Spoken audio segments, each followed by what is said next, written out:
Number 2, we'll be doing some ministrations. We're talking about ministration based upon revelation. Amen. Amen. Amen. Number 3, we will pray for blessings and breakthroughs. Amen. I said that in about a year, less than 2 years, I am saying it for you to hear it. People will travel from places to this place. Amen. In fact, some people will relocate to this place.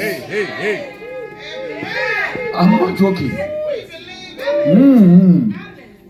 Less than 2 years. Amen. Amen. I said people are going to relocate to this place.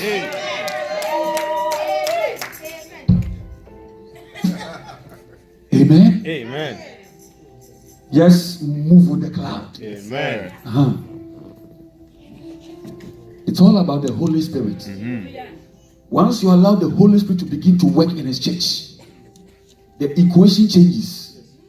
Amen. Amen. And this one, I want you to catch at least one revelation out of Genesis chapter 7 verse 11, our theme verse. And today I'll be talking about the concept of heaven. I want you to understand when we say open the floodgates of heaven. I want you to understand something about heaven.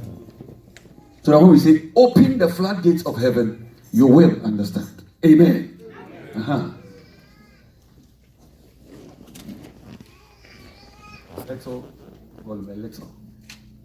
A little more. So let's read from Genesis chapter 7 verse 11. Good. In the 600th year of Noah's life, in fact, actually, this particular verse, we need 3 days to explain it. But I wanted to allow other people to speak as I have already done.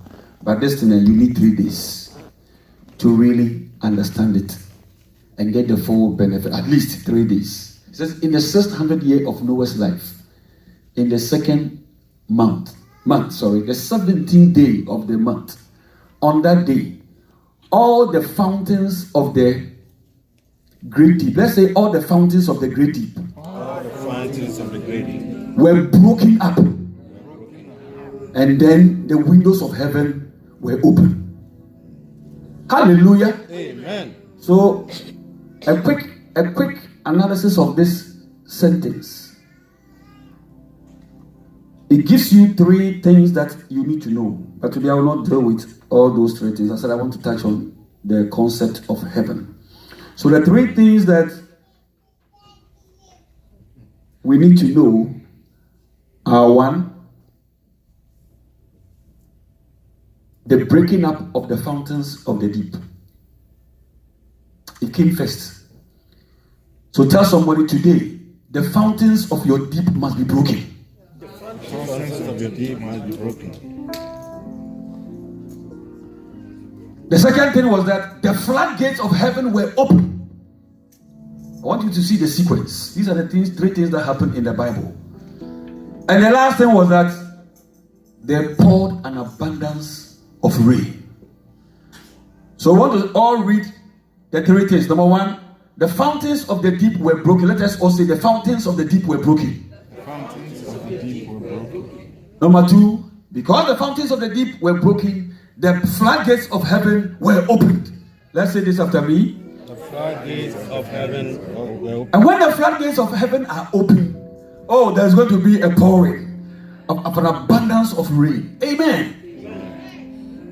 That's why I said at least you need 3 days. So now you see, these are the 3 things that you need to understand. But today, I think at another time, by all means, I will do that. By all means, I want you to understand the concept of heaven. I want you to understand the concept of heaven. If you catch this revelation, your Christian life will change. Your encounter with God will never be the same again. I think, if you ask me, that because of lack of teaching, in fact, this Bible is not English. It is full of revelation. Somebody say revelation. I want to give you a prophetic understanding of the scriptures so that it will transform the way you think. If you do not get it, you will read it like English. Even those of us who have legal background, we say law is not English. Don't make a mistake. Law is not English at all. English is just a vessel that conveys legal principles.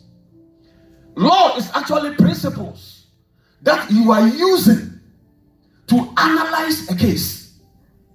It's not English. Because you can speak English. Speak English. And after speaking all the English, we don't find even one single legal principle. Those of you who are not lawyers, you may not understand. When somebody is speaking, you say, no law.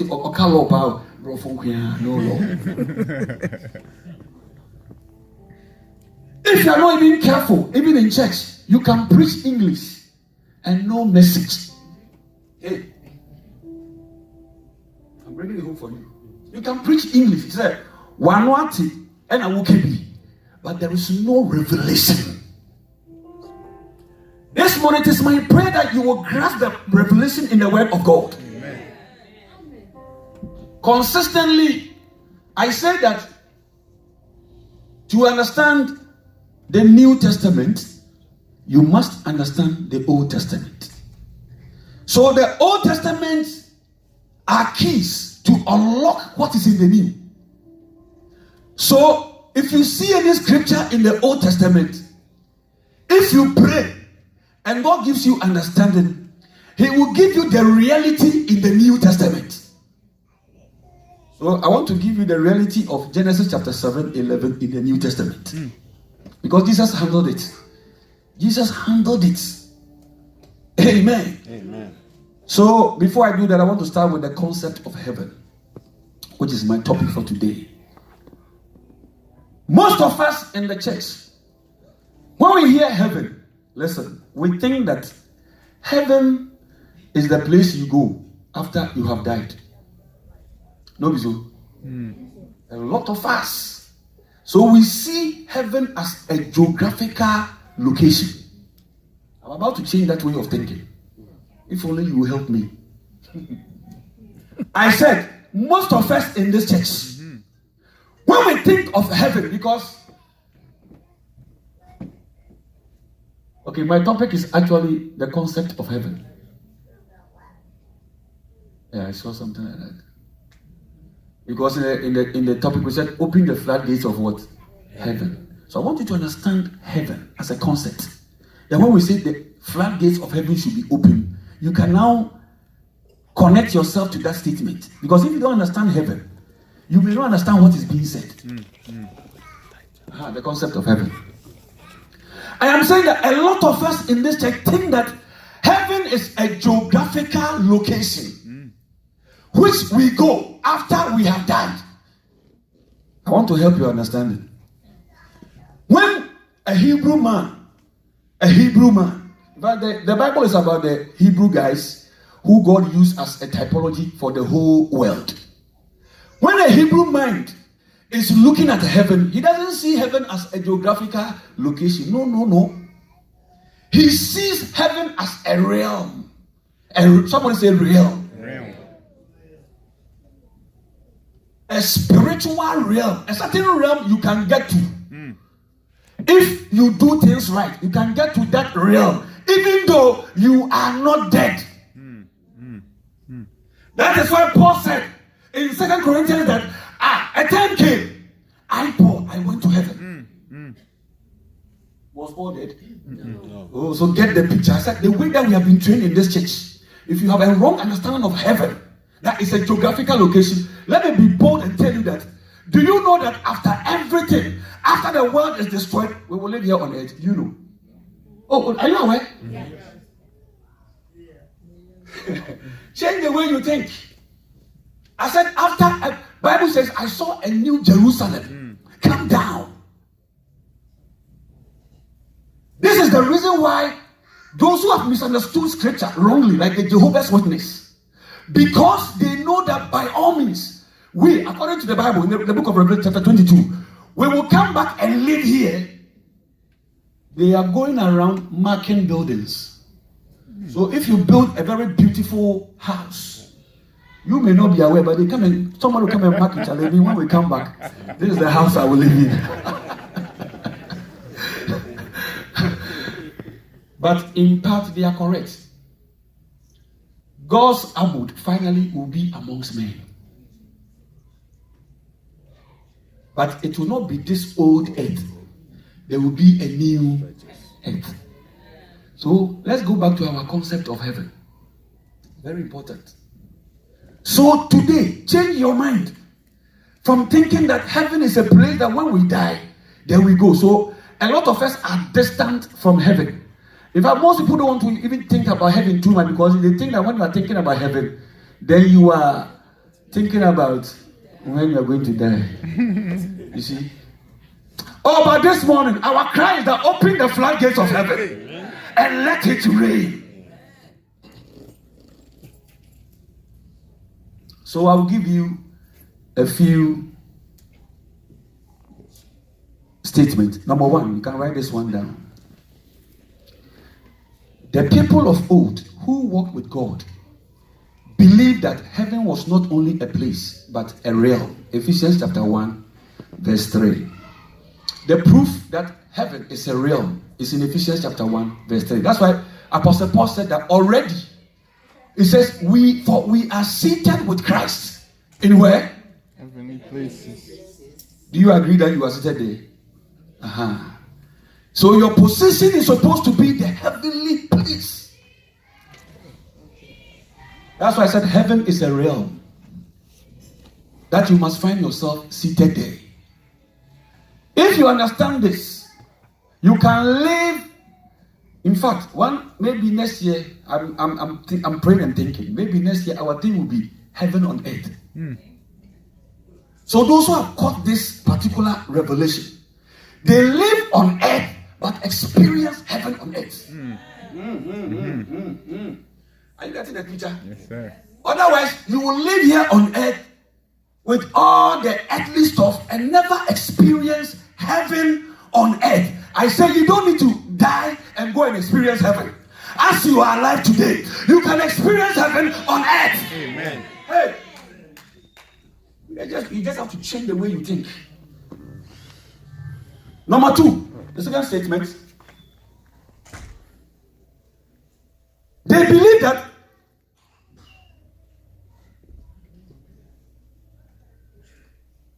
heaven is a realm by which the things we need on earth are already completed.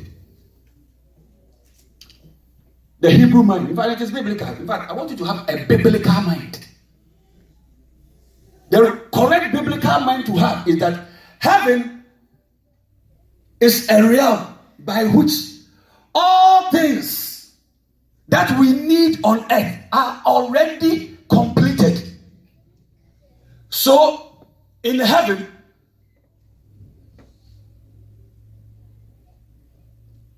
I will say, your healing is already completed. That is why nobody will be sick in heaven. Because in heaven, everything is completed. And that's not when God is going to start. But all things are already completed in heaven. It is here on earth that you don't see it.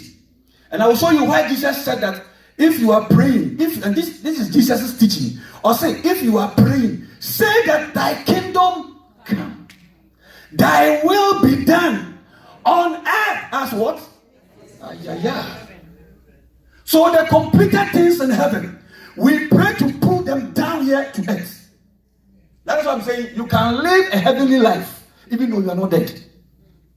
And Apostle Paul said it. Number 3, right? Heaven is also known for what is not there.